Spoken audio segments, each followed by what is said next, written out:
Tony in sa cái bắt đầu tay ngay còn đây sẽ là cái sông tàn hiện tinggal legonia ang lay mai chi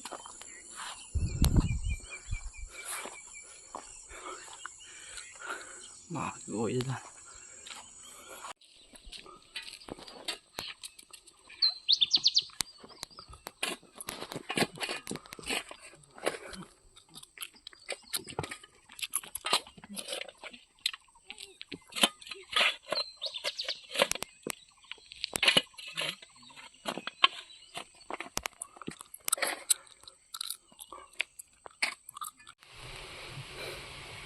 tao họ lại gúng gì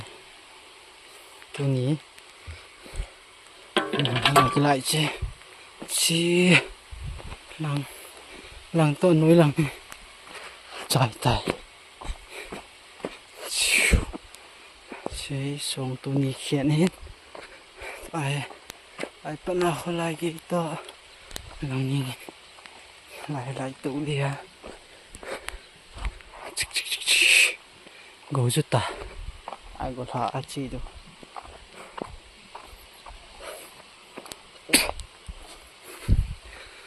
he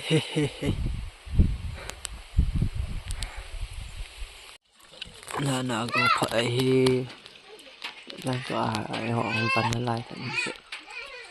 tìm mong họ bắn lại khu riêng của tôi tự nhiên là cái tội sướng ai chỉ thiên sao thiên phun nuôi nè khỏe lễ hội xì xù giá hội cây nó ta xuông hồ sạch